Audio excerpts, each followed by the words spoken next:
E fui trabalhar com ele. Nessa ocasião, a gente estava desbravando, saía do regime militar, o presidente Sarney, ele era como que um infiltrado do regime militar na chapa do Tancredo Neves. Como o Tancredo Neves morreu, o Sarney acabou virando presidente da República e sem muita legitimidade para aquilo.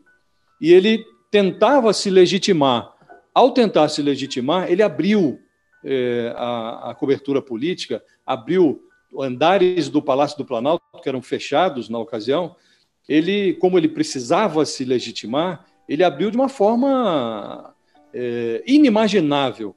Então, a gente passou a ter acesso a coisas que você não imaginava ter. Tinha um andar no Palácio do Planalto, onde funcionava o então SNI, Serviço Nacional de Informações, onde trabalhava a ala militar do governo, que nunca foi aberto, e o Sarney abriu. Então, nós tivemos, eu, Gilberto, outros jornalistas na ocasião, um acesso a coisas que nós jamais imaginávamos que teriam acesso tão rapidamente, pelo menos, né?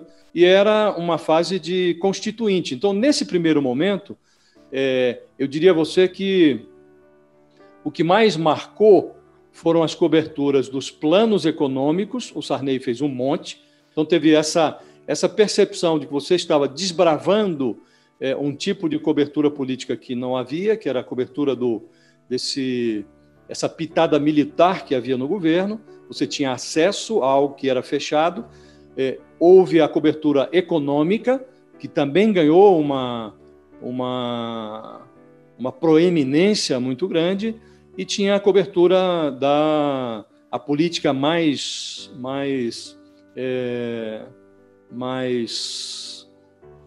raiz, se posso dizer assim, e o Gilberto teve uma importância capital nesse momento, porque ele estava dirigindo a sucursal de um dos principais jornais do país, se não o principal naquele momento, e ele estava formando uma equipe, e formou uma equipe muito capaz naquele momento.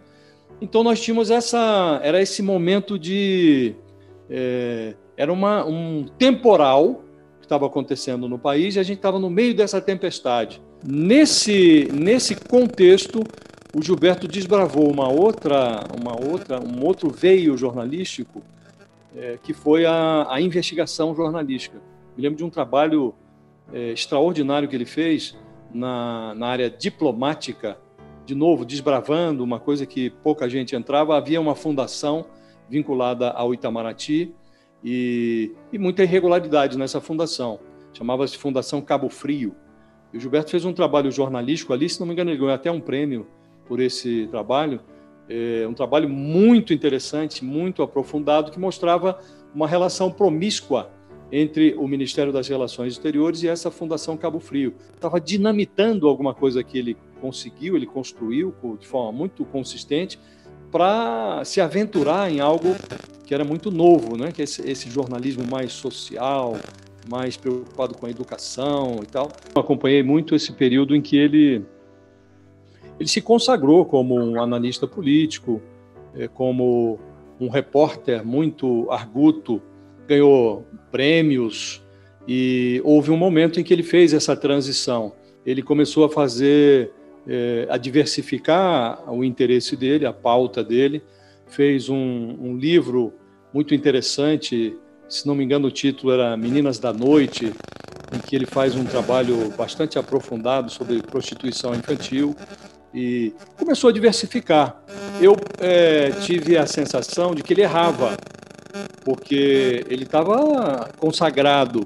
De repente, ele abandona aquilo. Como disse, não foi uma coisa abrupta, foi aos poucos, mas ele foi se distanciando daquela temática, né? Para minha surpresa, eu, inclusive, conversava com ele sobre isso. Mas, Gilberto, como é que você vai deixar algo que você construiu de forma tão consistente, né? E ele disse, não, mas eu acho que... ele dizia sempre que o Brasil era maior do que a política conseguia enxergar. E acho que ele fez um acerto monumental, um pouco de cidadania, um pouco de uma agenda social que estava encoberta. muito de preocupação com a educação. E se você for analisar retrospectivamente, e eu analisava isso outro dia, quando estive com ele, a pauta dele está mais atual do que nunca. O Brasil não conseguiu superar essas vicissitudes sociais, e eu vivi muitos momentos inesperados, muitas surpresas nesse convívio com o Gilberto, né?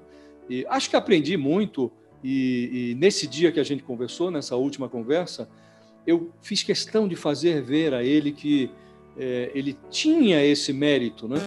Que ele não é só de estampar uma garrafa de vinho, não, ele melhorava, ele tinha a capacidade de melhorar o conteúdo, né? Então, eu me lembro que eu disse a ele, não se veja como um cara que abriu a garrafa, você era o gestor da vinícola, então você participou do processo de fabricação do vinho, né? Acho que ele tinha uma mania de, não sei se mania ou se mais uma virtude inconfessada, mas ele se diminuía, né? E acho que no final da conversa ele estava se diminuindo um pouco menos, né? Mas ele teve importância muito grande na minha vida, na vida de muita gente com as quais muitas pessoas com as quais ele conviveu, e não só no jornalismo, fora do jornalismo, né? Eu tive a oportunidade de ver um vídeo que foi feito logo depois da morte dele, né? Me impressionou muito aqueles depoimentos, né? Porque eu vi que não era só comigo, quer dizer, foi com muita gente, né?